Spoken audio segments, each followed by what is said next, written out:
Other than the final lightsaber duel between Darth Vader and Luke Skywalker, and perhaps the events within the Emperor's throne room on the second Death Star, one of my favorite scenes in Return of the Jedi has always been the final scene with Luke and Anakin and the death of the redeemed Jedi Knight.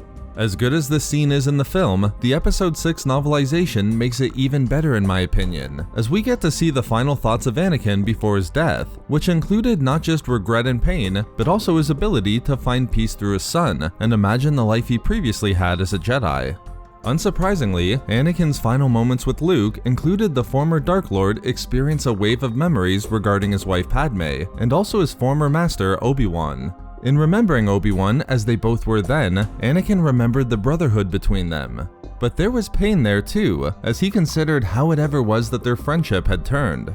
Amazingly, Anakin couldn't even remember what the catalyst was for the rift that opened between them, only that it festered until it resulted in Anakin's fall. Interestingly, Anakin then also began to remember the path of his journey to the dark side, including memories of his defeat on Mustafar. But the Jedi Knight stopped himself, wanting nothing to do with those memories in his final moments. For Anakin, Luke had pulled him from the pit of dark memories that had once consumed him, a selfless act that allowed Anakin to see that there was good in Luke. And because Luke was his son, Anakin must have had some good within himself at one point as well. In going back to the present with Luke, Anakin initially believed that in having removed his mask, his son was disgusted with how he appeared, and it was this horror that was causing Luke to respond with so much emotion and grief. Of course, we know that not to be the case, but the novelization differs from the film here in demonstrating Anakin's attempt to have his appearance not be so abhorrent to Luke. To do this, Anakin repeats the quote Yoda told to Luke on Dagobah, that quote, "Luminous beings are we, Luke, not this crude matter."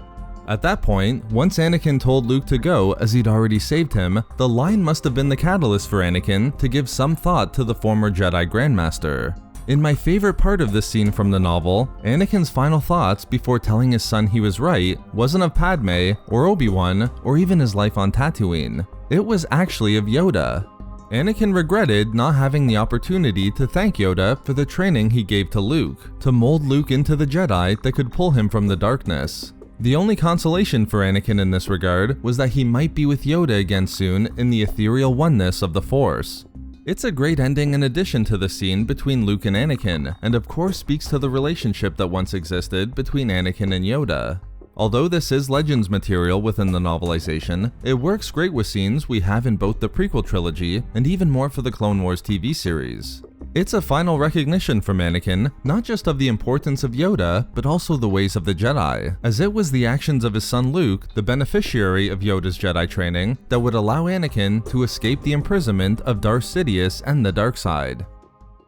So there we have it, how Anakin wished he could thank Yoda before his death in Episode 6. We love making these videos, so why not subscribe for more fun Star Wars theories and discussions. Also, if you enjoyed the video, think about giving a like or leaving a comment. Or perhaps follow us on Twitter at SW Reading Club for updates regarding the channel. Or support the channel through Patreon for access to exclusive rewards and discussions. If not for me... For hey look, it's Qui-Gon.